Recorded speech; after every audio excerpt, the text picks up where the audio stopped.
Hello, everyone. So this is Isabel from Wisconsin Land & Water, and thank you for joining us today.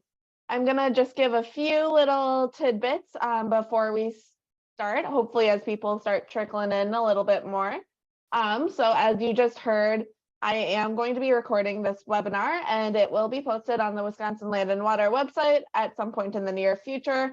And then I'll also be sending it as a link to everyone who registered when that is available, along with a link to an evaluation and any resources that Mark and Dan will want to share out after the presentation. So today, as I alluded to, Dan Bauer and Mark Schmitz with the Wisconsin Farm Center and DATCP will be presenting about the Wisconsin Farm Center.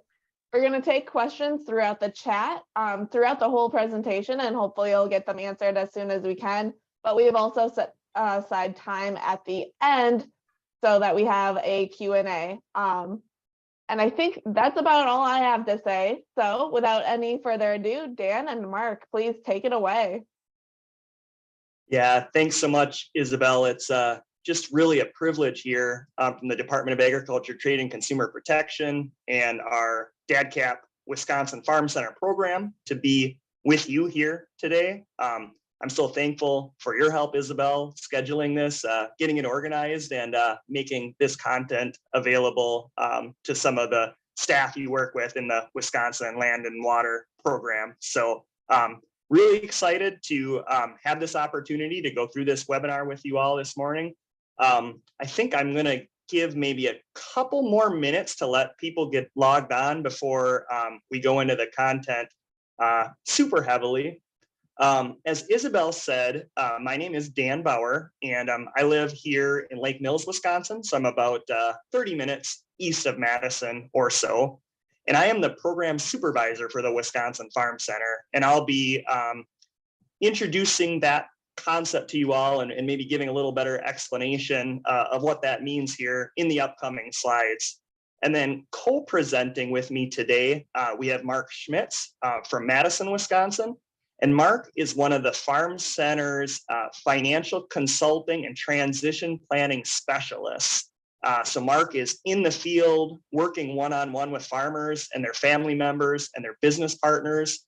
And he's going to be able to do a great job giving you kind of a look into what the day-to-day work here at the Farm Center looks like at the field level. So one thing before we begin, Isabel, if you don't mind, we had a poll question set up for attendees. And I think this will be really helpful to Mark and I kind of summarizing and determining how much you all work with farmers in your day-to-day work, in your monthly work, and your annual work. And how we're going to use this poll is Mark and I on the fly are going to do our best to kind of adjust the level of detail we go into kind of based on the responses we get. So yeah, I'm seeing responses come in here. Looks like half have responded already. So I'll give a few more minutes to get the other half. The question is how often you interact with farmers in your professional work. And again, what Mark and I are looking to learn is how often you come in contact with farmers in your day-to-day work or the work of your coworkers. And so far, I think we've got 75% of the responses, and overwhelmingly, the responses we're getting is several times a month, which is great. That means you've come to the right place because this webinar will help you understand about some of the resources available to Wisconsin farmers and their family members. So I'm going to move to slide 2 here. And one thing I wanted to do to kind of kick this off is I wanted to give you a little bit of an idea of how the Department of Agriculture, Trade and Consumer Protection is structured. That acronym DADCP is probably one that you've seen before. And there are 7 divisions within DADCP. And it's interesting, our sister division, the Division of Ag Resource Management, they were actually the ones that recommended that we reach out to Isabel and your organization because I believe they work with you all on a more regular basis. So that team is focused on conservation, programs for conservation at the state level and local level. But within DADCAP, there's another division called the Division of Agricultural Development. And that's the division that Mark and I work out of. And what you can see on this slide is our division is divided up into two bureaus. On the top, we have the Ag Resources and Promotion Bureau, and that includes the Wisconsin Farm Center, of which Mark and I are team members on. That team is focused on providing farmers and their family members assistance. And then we also have a marketing and outreach program. And programs in this area you may have heard of before are the Alice and Dairyland program. Alice is a communications professional that's focused on promoting agriculture products made here in the state of Wisconsin. And then we also have the Something Special for Wisconsin program, which is a branded program that helps producers of Wisconsin products stand out in the retail shelf. On the bottom half of the slide, you're going to see our International Agribusiness Center Bureau. And so this bureau is focused on helping the sellers of Wisconsin agriculture products increase exports. And so that can mean finding new markets for those products or increasing the value of the money they get for those products by unlocking those new markets. And additionally, there's also an economic development team, and this team is focused on helping Wisconsin ag business owners grow their businesses. So this might be a dairy processor or a meat processor. There's several grant programs that are available through that team. So these are the two bureaus that make up the collective offer of the Division of Ag Development, which again is part of DADCAP, or the Department of Agriculture, Trade and Consumer Protection. If I can move into the next slide, what Mark and I are most qualified to talk about is the Wisconsin Farm Center. And this slide may appear a little busy to you as you look at it, but I want to kind of break it down and make it more simple. So the Farm Center was started by the Wisconsin legislature in the mid-'80s. And what was going on at that time is we were dealing with a national farm crisis. Interest rates had just skyrocketed to the high teens and even the low 20s in some cases. And this is making it incredibly difficult for farmers to borrow money that they needed to operate. And the other thing, it was so costly to borrow money is it was really hurting the value of farms and farmland because there were no buyers, because the buyers couldn't afford to borrow the money. So what this was doing is just crushing the collateral values of farms against their farm loans and really creating a lot of risk for increased farm insolvencies and increased farm bankruptcies. So at that time, the legislature created the Farm Center team as a way to kind of bridge the gap between farmers and between the ag lending community. And at that time, that team was again tasked with trying to be that liaison between the lending community and then the farmers that needed to borrow money. And it was very much, all hands on deck. We needed to partner with everyone to try to get farms through this national lending, this national financial crisis. Like any program, over time, the Farm Center has been in operation for over 30 years now. The services we offer have expanded and evolved. And in upcoming slides, I'll talk in more detail about the type of services we offer today, now that we're in the 2020s. But what I want you to especially pay attention to on this slide is all services are free and confidential. So that's a tremendous feature of our programming. I often say when a farmer calls the Farm Center, there really is no risk, again, because there's no cost associated with any advice or guidance we provide. And again, everything that we hear from a farmer and we tell a farmer is created confidential. And you might ask, how can farmers get a hold of us? Well, we have an 800 line, and you can see that on the slide. And that line is always managed by a member of our team. So farmers can get a hold of us every day a week during business hours. And we also have a group email box, and we will try to answer any emails we receive within 24 hours. We pride ourselves on accessibility, responsiveness, and again, just being available for Wisconsin farmers.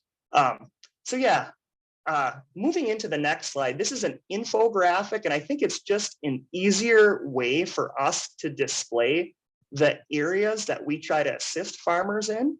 We have our financial and business consulting. We have succession and transition planning. And that's the work that Mark and his teammates do. And he'll be able to talk more about how that looks here when I turn the mic over to him shortly. We have a conflict mediation program that helps farmers settle disputes between family members, business partners, contracts that they may have entered with people selling their products or lending agreements. We have a herd-based diagnostic program that offers veterinary analysis that I'll talk more about. We're very much focused on serving veteran farmers, and that might be trying to bring veterans into the ag industry or help them maintain their farm business.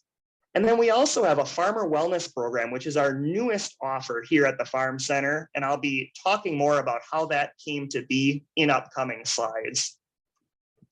I wanted to show you this slide. I think it's always helpful to kind of put a name to the face and kind of envision who farms you may work with might connect with if they call the Farm Center. As I mentioned, my name is Dan Bauer, and I'm the program supervisor here. And I have been at the Farm Center about 2.5 years. And then I have a 15-year career in the agriculture industry, doing both international employee training, strategic planning, and operations analysis. So I very much enjoy the variety of work I get to do here at the Farm Center. On our consulting and transition planning team, we have Mike Lochner. He brings a tremendous amount of experience from the ag lending industry, Mike has been in the agriculture industry for about 30 years. Clevin Plant from Minnesota has experience as an ag educator, also working for the Minnesota Extension Program and also the Minnesota Department of Agriculture. And then Mark can maybe speak a little bit more on his background, but Mark actually has a law degree out of the University of Wisconsin-Madison, and then he has experience being an owner-operator of his own farm in Southwest Wisconsin. And then lastly, Karen Endress came to us about 2.5 years ago, and Karen oversees all our farmer wellness program efforts. And we'll talk more about that here later in the presentation on what that means. But one unique thing about Karen is her and her husband's brothers operate about an 800 cow dairy in Waunakee, Wisconsin. So we take a lot of pride in having a variety of backgrounds, a variety of lengths of experience in the agriculture industry, and different perspectives and skills that each of our employees can bring to the table.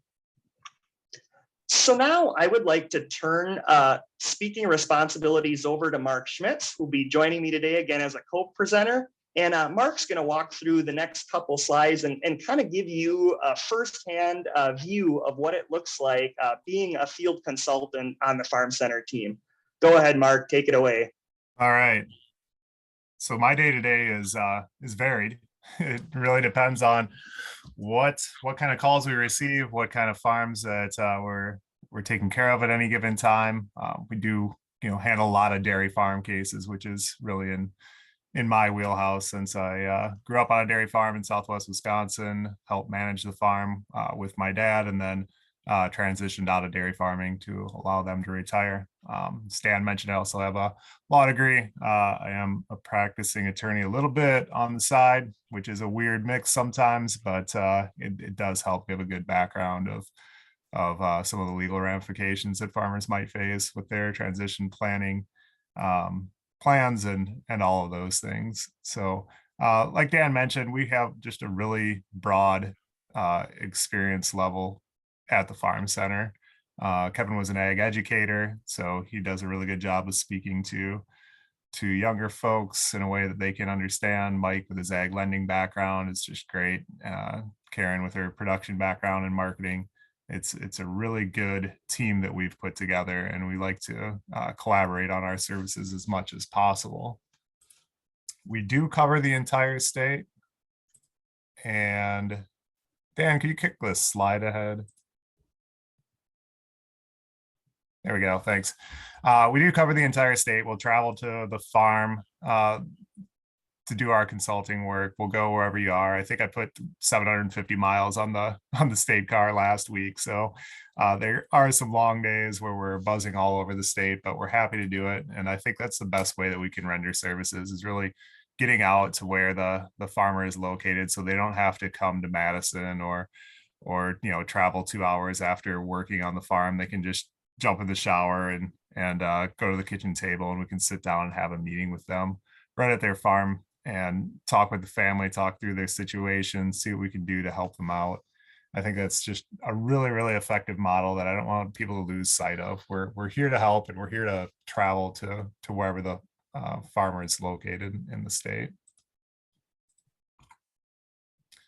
Some of the strengths of the farm center, we do have a really broad statutory mandate. We're here to do good things for farmers. As I've heard some people say around the office, we can be pretty flexible about what that means.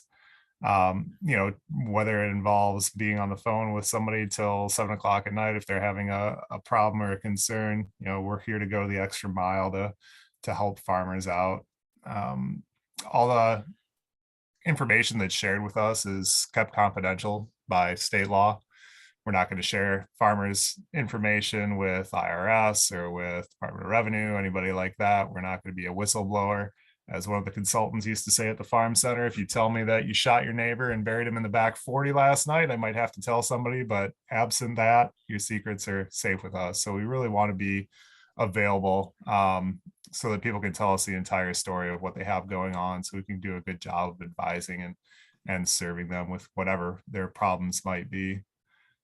As I mentioned, our staff works together really well. We complement each other's skill sets with Mike's lending background and my legal background and Kevin's education and background. We can do a really good job of being able to package our information in a way that the farmers can really take advantage of and understand. We also do a really good job, I feel like, of translating farmers' language into maybe legalese or accountant speak, so that they can understand exactly what these things are that their paid professionals are trying to make them understand. I think that's a skill that we bring to the table with our breadth of experience. We do really pride ourselves on providing that outside perspective. That's an independent, non-interested third party's view on the farm's finances or their management situation or their family relationship. We don't have a horse in the race, we like to say sometimes. We don't care whether the farm is expanding or switching enterprises or whatever it is.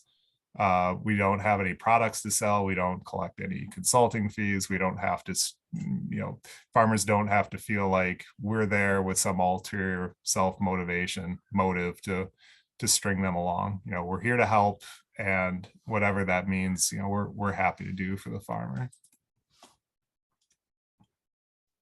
Oop, I skipped ahead one too many. I want to talk a little bit about our financial consulting service offering. We provide a broad overview of each farm's financial situation. We don't really get down into the weeds super far. We don't provide management consulting. We partner with the tech college system or extension or private paid consultants to really get down in the weeds, but we do try to provide a broad overview of the farm's financial performance. As part of farm transition planning, having a viable business is really important and critical, and you'd be surprised how many farmers just don't have that firm gauge on what their cost of production is. Are we doing well or poorly compared to comparable farms? So we try to keep things at that zoomed out level to give them an idea about what they might want to hone in on to address any of their management concerns, and then connect them with folks that can advise them accordingly on that. So we'll review balance sheets, cash flow analysis, income and expense reports, do a profitability study with some risk analysis, do a viability with them to see if their plans really line up with what their goals are and the financial reality of, for instance, the dairy industry. You know, it's a tight industry. It's tough to turn a profit.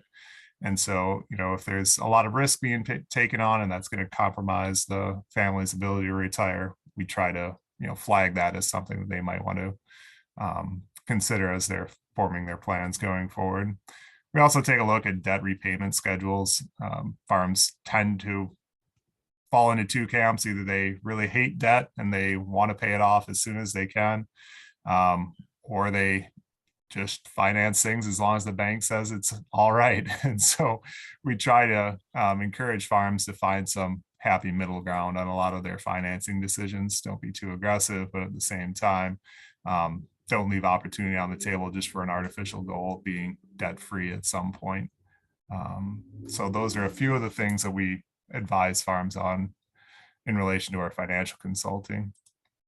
In addition to the financial consulting, we do farm transition planning work. That's the area that I think I enjoy the most. I think it's the most complicated. There's a lot of family dynamics involved, which are a problem in and of itself, irrespective of the farm's financial profitability. If the family can't get along, it's awfully difficult for them to turn a profit. So, you know, we really focus in on how's the management structured at the farm. Is there something formalized, written down in an operating agreement, for instance, or is it just informal? Does the successor generation have the authority to make any decisions at the end of the day, or are they always subject to whatever the owner generation wants to do? And is that appropriate, or what are they trying to transition towards? So taking some of those maybe unformalized agreements and reducing them to writing, although we're not going to do the drafting, I think is one of the things that we really do a good job of, trying to get them in front of an attorney who can reduce their wishes down to legally binding terms. And how does that all work out, and what are the contingency plans if the operating agreement just doesn't pan out in the future? So farmers tend to do a really good job, as you might guess, of minimizing their tax implications. They always ask, well, what does that mean if I sell equipment to my children, or whatever the case might be? What's the tax implication of that? We don't provide tax advice, but we, you know, try to clue them in on some broad principles about things to consider as they do their tax planning with their accountant. Like, what's depreciation recapture? You know, you bought a new combine 2 years ago that you took accelerated depreciation or bonus depreciation on, and now you're retiring. What's that going to mean for your tax liability? Are there ways of structuring around that? Talk to your accountant about what depreciation or capture looks like. What about capital gains taxes? Farmers oftentimes are worried because they remember in the 1970s that people had to sell their farm that they just inherited because there's a capital gains tax trigger. That's no longer the law, but you know, that carries forward many generations, that fear.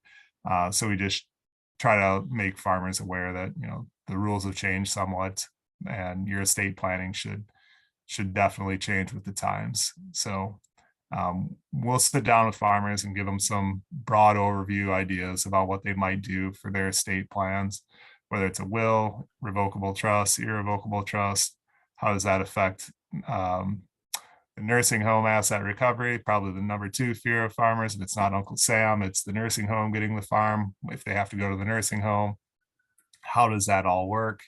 Do I need to do something in addition to my estate plan, like setting money aside to pay for long-term care or buy long-term health care insurance? And those are things that we can talk through and then get them to a trained professional to reduce their wishes to writing.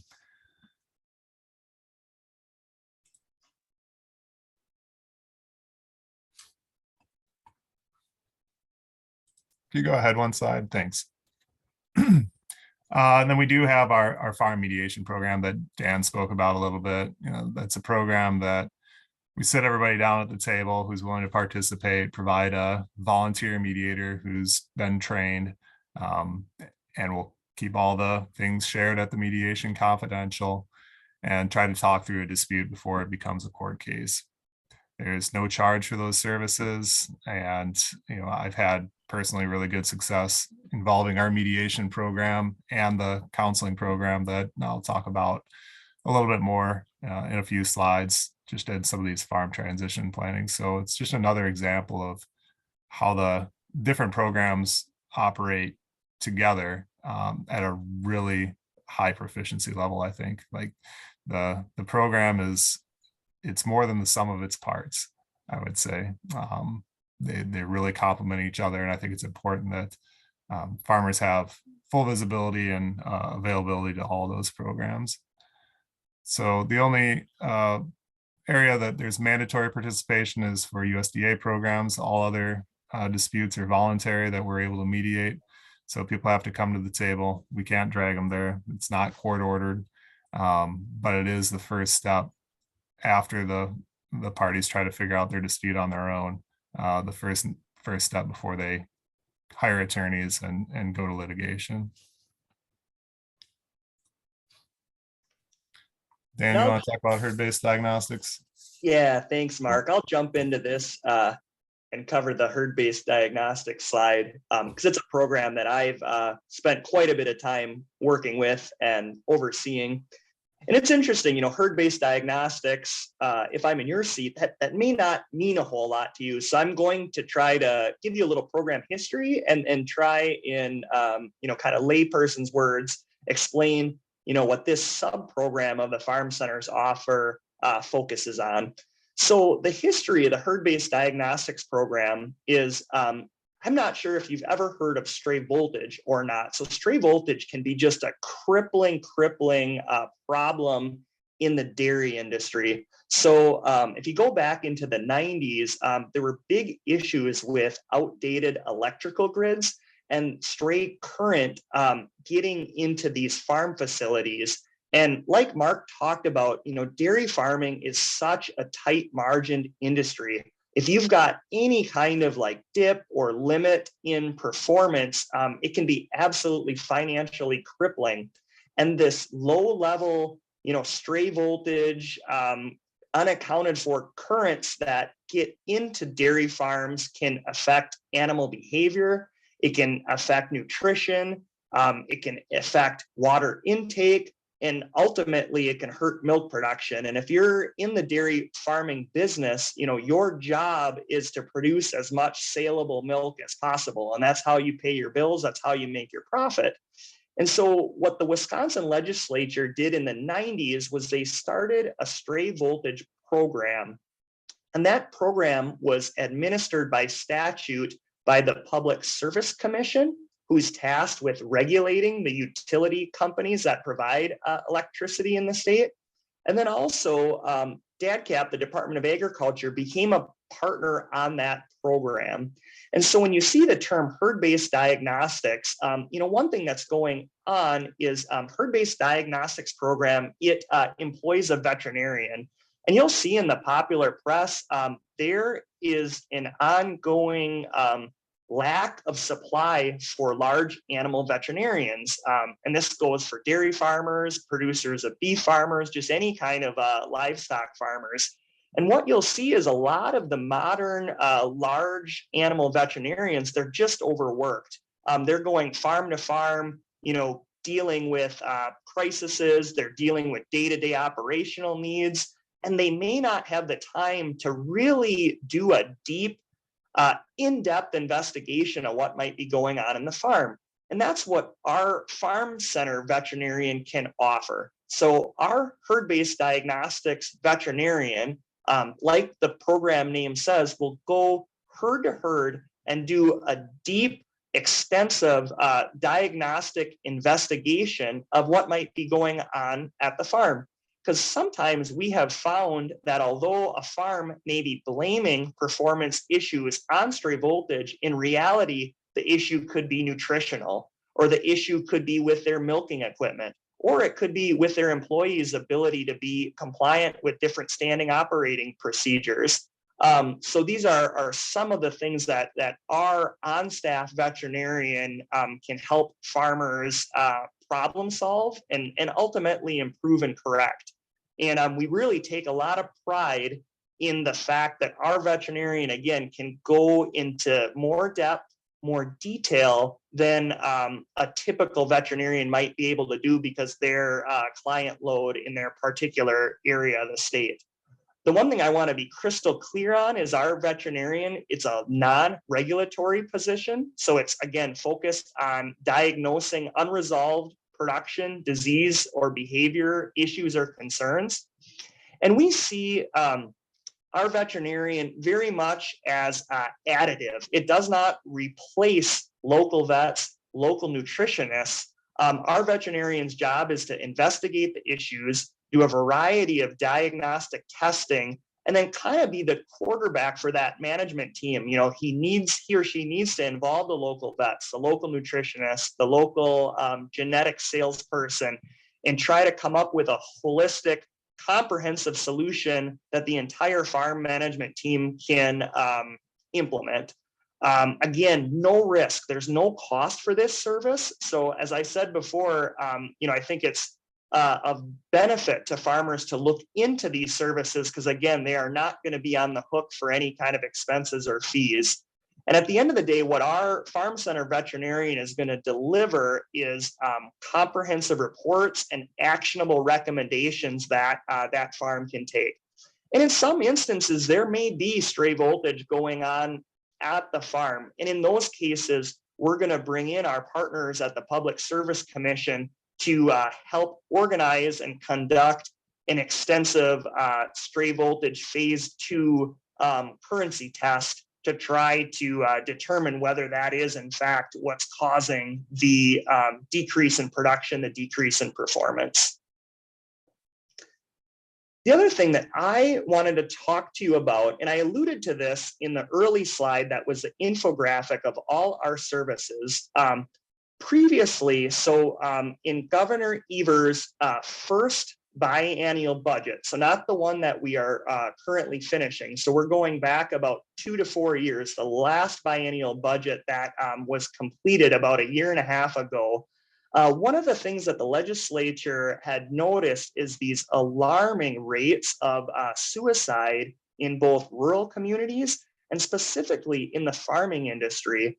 And those rates are believed to have happened for a variety of reasons. You know, Mark talked about the tight margins, the volatility, the fact that in farming you may work just an outstanding amount of hours, but those hours, may or not actually determine whether you're successful or not. You have to deal with weather. You have to deal with regulation. Many farmers are farming with family members, which brings a variety of different stresses and different confounding factors that make it hard to operate a dairy farm. So what the legislature had done is they had actually awarded DATCP $100,000 per year to develop what we call farmer mental health assistance programming. And what we did with that money is we put together a client-facing farmer wellness program. And as the slide says, what we are trying to do is provide farmers a variety of options to help reduce some of the common barriers that get in the way of them seeking out help. And you might ask, well, what are those barriers? Well, cost is a big issue in some cases. Availability is a huge, huge issue. Awareness. Some farmers just don't even know that there is help available. And then just acceptance is something that I would say. You look at the culture of farming, farmers by nature are very independent. They're problem solvers. And if you talk to most farmers in the state of Wisconsin or nationally, they think the way you solve any problem is just working harder. And so it's not natural for farmers to think like, oh, I'm going to reach out for help. And so that's why we launched this farmer wellness program. And as you can see on the slide, there's 4 main pillars to this program. We have a counseling voucher program that helps farmers reach in-person counseling. We have our TELE-COUNSELING program, which allows farmers to talk to a professional over the phone. We have a 24/7 farmer wellness helpline that is available any day, any time for farmers to talk to someone when they are in crisis. And we have our online farmer support groups that meet twice a month. And I'm going to allow Mark to talk here about the next slide, and he'll go into just a little more detail about what each of these areas of service look like and how they make up the farmer wellness program. Again, that's been operating almost 3.5 years now. So the 24/7 wellness helpline, it is what it sounds like. Anybody, any farmer or farm family member can call any time of day, any day of the week, any day of the year, or in the moment counseling services. You know, they're trained professionals and staff the line, and everything that's shared with them is confidential. There's no charge. The farmer's not going to be receiving a bill for these services, and they can call as frequently as they need to talk through what's stressing them out. And you know, we've had farmers that have utilized this line multiple times. You know, they've spent many hours on the phone, and sometimes just one call is all it takes. And the staff members at the farmer wellness helpline do a good job of kind of triaging the needs of the farmer. So if they need tele-counseling or vouchers, you know, they make them aware of those programs and increase the access to some of those other phases of the wellness program. So this is our tele-counselor, Jess. Jess knows farming. She does a great job of interacting with farmers. I've been at the kitchen table with her already, and you know, there's just no way of faking your way through being able to relate to farmers. They can smell BS in a hurry. So she does a really good job of keeping things grounded. And you know, we have her on retainer, so she's available to do tele-counseling services by request. You know, we just schedule a time that works for the farmer and works for Jess. And you know, again, all the services she provides are free, confidential. She'll spend as many sessions as she needs to with any farmer or their family. We do phone calls, Zoom meetings, whatever it takes to get services to the farm family. And we have the counseling voucher program. So this program is where farmers are issued vouchers from our program supervisor that they can redeem at local counselors who participate in our program for 1-hour counseling sessions. They can get as many vouchers as they need. So long as they keep redeeming them, we'll keep handing them out. So as you'll see in the graph, you know, our services have really increased over the past few years. The redemption rate has gone way up. It's just a really great program, and it's a great way for farmers to get into a counselor that they can rely on, and it's not such a burden to try to schedule. That's probably the biggest hurdle to access that we see, is that there just aren't counselors available in their area. We have really good coverage across the state with our counseling voucher program. As you see here in the map, you know, we have almost every county. We have a counselor in that county. We do have some gaps, but we're able to fill those with adjacent counties at this time. So we're always looking for more counselors to help fill the need. But for now, we have pretty exceptional coverage, I would say, across the state in 67 of the 72 counties and 240 counselors. Then we have the online farmer support groups. These are Zoom meetings that are held either twice a month or once a month, depending on the season. During the summertime, they reduce the frequency down to once a month. It's led by peer leaders, and Jess will sit in on the meeting just to facilitate or dig into any of the topics of discussion that people want to talk about further, whether it's substance abuse or issues with their children or spousal disputes or whatever it might be. She'll give some feedback and techniques that people might be able to use to address whatever they're discussing during that session. It's a 60-minute session, and people can remain anonymous if they want to for the first session. They don't have to participate for that first one. So it's a nice way to be able to sit in and see what the meeting is all about without having to feel like you really got to put yourself out there. But we found that people enjoy being able to talk to people that are of their community, but not in their community, I guess would be a way of putting it. You know, they're not next door neighbors that they have to be worried that they're going to talk about whatever it is that's being discussed at the local church or tavern or whatever it might be. They're across the state, but at the same time have shared experiences. And so it's nice for folks to understand that they're not alone. They're not having this issue that's just on them or unique to them. A lot of people are going through the same situation or have experienced something similar. And so they're able to get feedback from folks that might have some advice that, you know, they can use to reduce their stresses. We also have the Rural Realities podcast. We've got 20 episodes in the catalog, and we're always putting more out. There's 1,500 downloads to date, and the podcasts cover various topics, mental health related, and it's just a great resource for folks that like to listen to podcasts while they're in the tractor or driving to work or whatever it might be. They don't have to take extra time to participate that way. You know, they're able just to listen at their leisure. Thanks, Mark. And I'm watching the time here too. And so I'm going to go through these last couple slides relatively rapidly because my goal and Mark's goal as well is we wanted to give you about 10 to 15 minutes to ask questions if you choose. So it'd be awesome to have dialogue if you have any.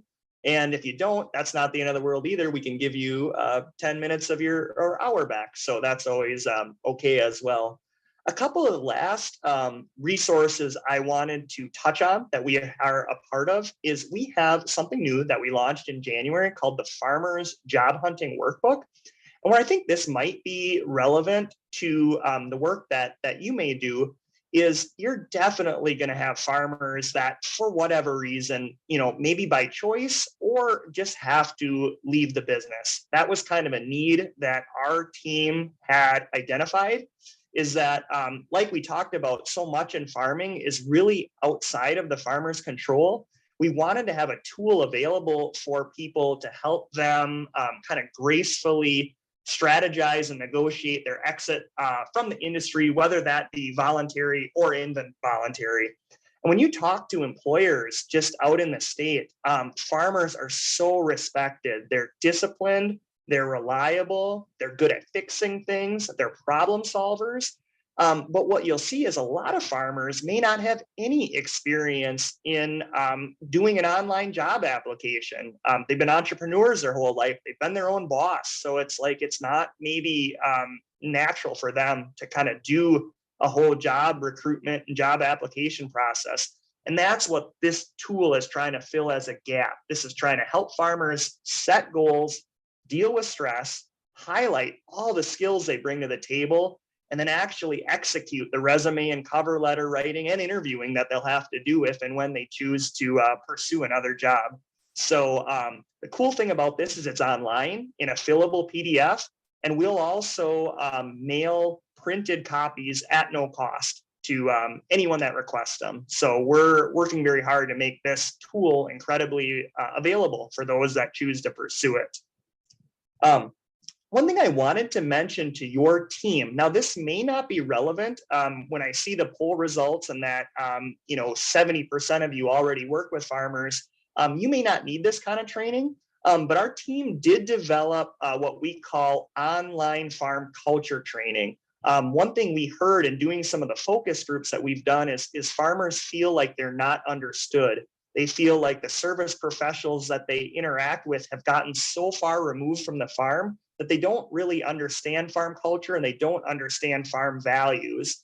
And so what we have done is with working with a variety of guest speakers, we've put together a training course that's 5 modules, each are 15 to 20 minutes, so pretty easy to consume. self-paced, available on demand, and it can help industry professionals just get a better understanding for farm culture, farm values, and the kind of the problems that farmers might run into on a day-to-day basis. And we were able to partner with the University of Wisconsin-Madison's continuing education website to host this training. And so again, this would be available to anyone that's attending the webinar today or coworkers that you may know that might have interest. And this slide is actually a repeat, but one thing that Mark and I will do is we'll work with Isabel at the conclusion of this webinar, and we'll get you a PDF of these slides, and we'll also get you a one-page document with some links to our website, maybe some videos that might be of interest. And so our goal is to leave you with some tools. I think Isabel said maybe half of you that registered had heard of the Farm Center before. Mark and my goal is after you leave this webinar, 100% will be familiar with the Farm Center, what we do. And we want you to have some reference documents that can be posted to your internal websites. So if you ever need a reminder of what we do and why we might be able to help the farm clients you work with, that you have that information at your fingertips. This is something you had not seen yet, but this is just a nice promotional half-page handout that we have available about the Farmer Wellness Program that I talked about, and then the 3 kind of counseling services that Mark went through in detail. You have the 24/7 Farmer Wellness Helpline number, and then you also have a number to get in contact with our telecounselor. And then you also have the Farm Center number, and any member of our team can help you get in contact with Karen Endress if you have farmers that are interested in the in-person counseling voucher program. So having said all that, I just want to say thank you. I'm so appreciative of your time today. I'm so glad you showed interest in the Farm Centers program. I'm so glad to see that you work with farmers on a monthly basis. And we just appreciate you all supporting agriculture and help farmers become better stewards of their land and better stewards of their resources. It's just incredibly important. We've got to have economically viable farms, and we have to have farms that are viable from an environmental standpoint as well. So I think we're doing okay here on time. What I would suggest is we've got about 13 minutes for questions and or discussion. No pressure. If there are none, that's okay too. And we'll absolutely work with Isabel on kind of giving you a write-up that you can leave today. And so some of this information is available to you in the future if you choose. Yeah, but if anybody has any questions right now, you can put them in the chat, or we have plenty of time, so feel free to unmute yourselves too.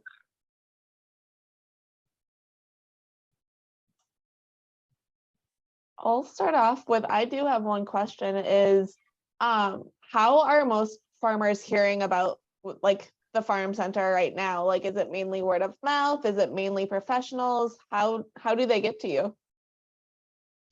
I'll take the first stab at that, and then I'll have Mark include as well. So I've been managing the Farm Center for 2.5 years, and Mark may even speak to this too. One thing you'll hear is like, oh, the Farm Center, might be one of Wisconsin's best kept secrets. And you might say, well, why is it such a secret? Well, I try to be, a realistic self-grader.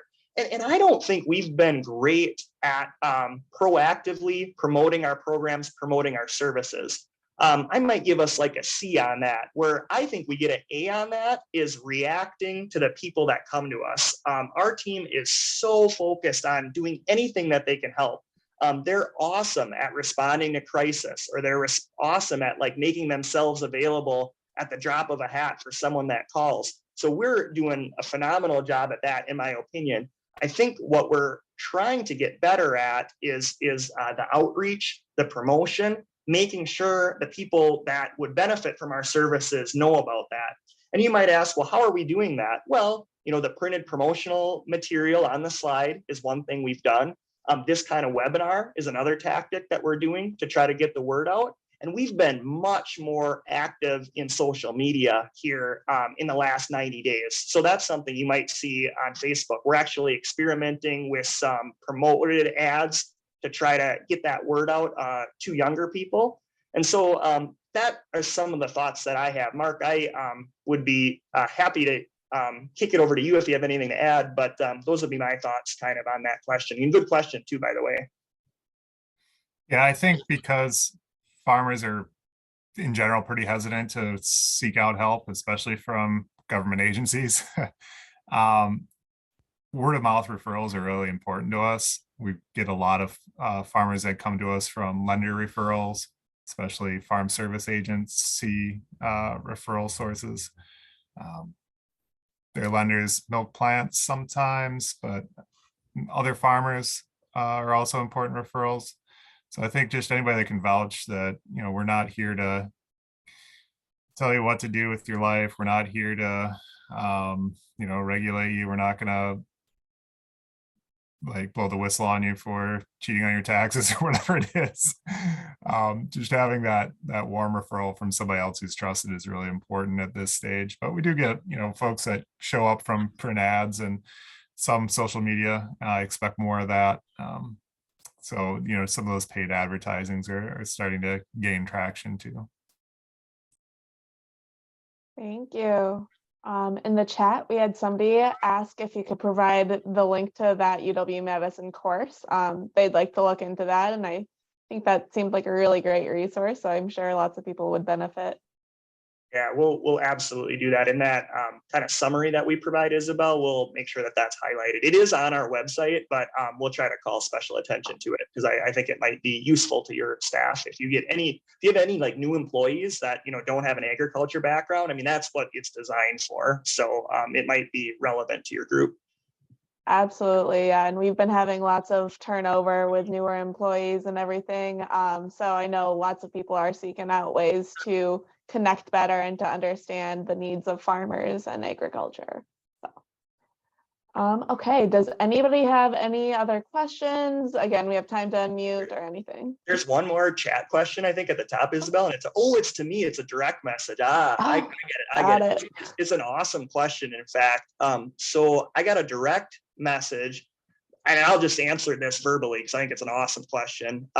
The question is, do the vouchers cover the entire cost of the in-person counseling session? Or are they only a certain amount, no matter what the actual cost is? So that's a awesome question because, like, you know, any service that's free has a cost somewhere, you know, so you need a good business plan or a good plan for how you're going to offer this service.